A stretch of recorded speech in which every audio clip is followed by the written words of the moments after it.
Before we dive into the interview, allow us to introduce our team, the students behind the presentation for Session 2, Group 1. Lieutenant Kasheng, CE240071, which is me, Abdul Muiz bin Rahim, CE210177. Nora Aina Shafika binti Asmi, DE240149. Osama Ashur Salim Daikik, AE220104. Nor Ikmin Hazik bin Wan Nor, Ikram CE220132. Together we collaborated on this interview session to give you a valuable insight into a real-life experience of engineer in Malaysia. Hello everyone and welcome to our interview presentation titled The Realism of Engineer in Malaysia, brought to you by Group 1 for the Course Engineer and Society BE32302. We created this session with a clear purpose in mind to bridge the gap between what we learn in classrooms and what really happens in the engineering world. To do that, we had the privilege of interviewing Encik Ahmad Sabri bin Mohamad, a seasoned quality engineer at TECOMET Malaysia, who brings over 13 years of experience in the medical and aerospace industries. Throughout his presentation, we will uncover his journey, challenges, mindset, and practical advice, all to give you, our viewers, a clearer picture of what it really takes to be an engineer in Malaysia. Let's begin by getting to know our interviewee. Encik Sabri holds a bachelor's degree in polymer technology with honors, as well as diploma in polymer technology.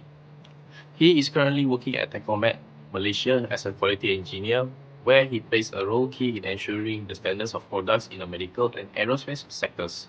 His educational background and technical expertise has been a solid foundation to succeed in a highly demanding industry. Encik Sabri's engineer's journey started in the year 2001 when he took on the role of assistant engineer in the quality department. Initially, he focused on documentation and received hands-on training with tools like calipers, micrometers, and coordinate measuring machines, CMMS, building technical skills that will shape his future. Over the years, he expanded his scope, taking on tasks in quality systems, auditing, calibration, even purchasing and hiring. Later at Covelco, he specialized in incoming quality for aluminium substrates, a critical role in material inspection. In 2013, he joined TECOMET, where he now works directly with customers, handling products that must be met in higher standards in medical and aerospace industries. His story reflects one of the consistent growth, adaptability, and a commitment of a lifelong learning. Thank you, Alex. Now, Osama and I will share about the question and answer from the top.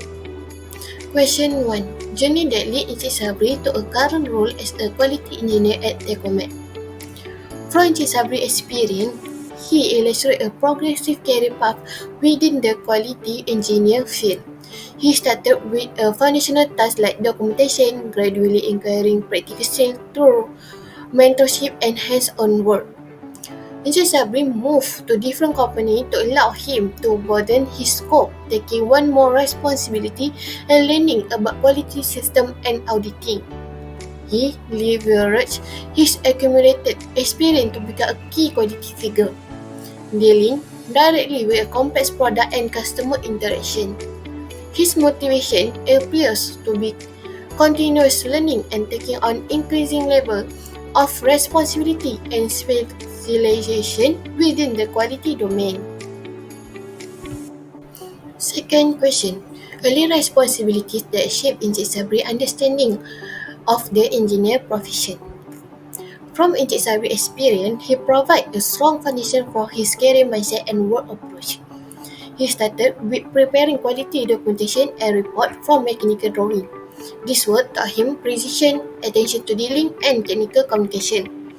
Encik Sabri received hands-on training using inspection tools like calipers, micrometer, and CMMs. This experience helped bridge theory with practical application in manufacturing.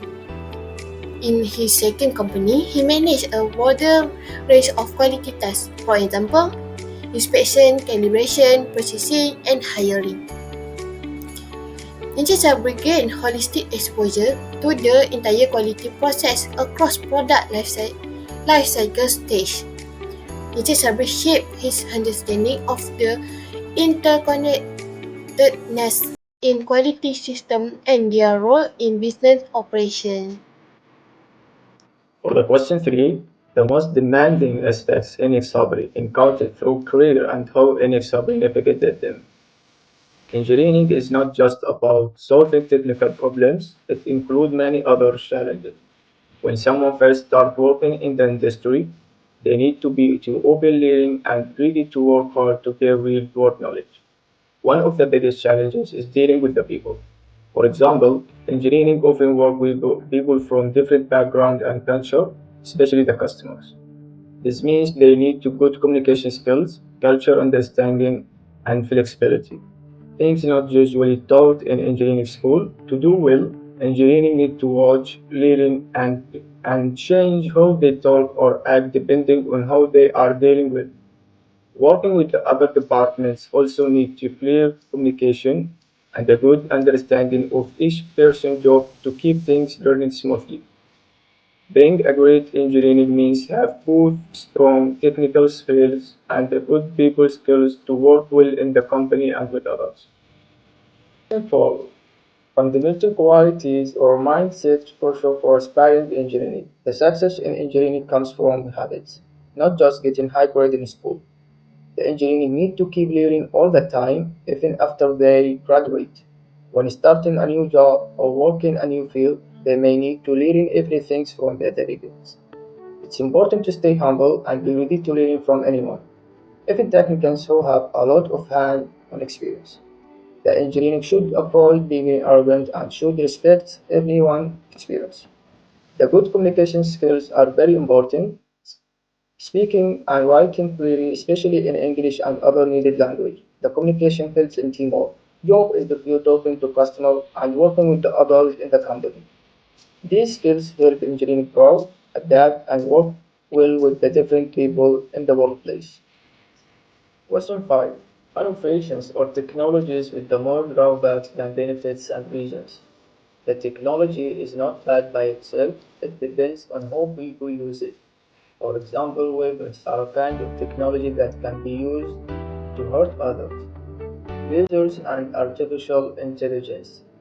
AI are also tools that can be good or bad depending on how we use them. If we use the technology in the wrong way, it can cause problems, but if we use it in the right way, it can help people. The engineering have a duty to think carefully about how they operate and use the technology. They should always think about how their work will affect society and people's lives.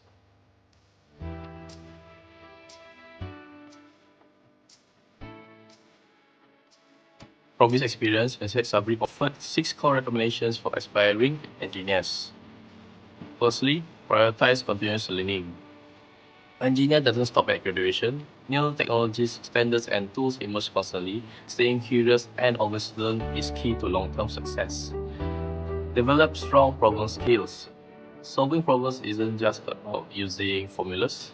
It's about understanding context, identifying root causes, and thinking critically in real-time situations.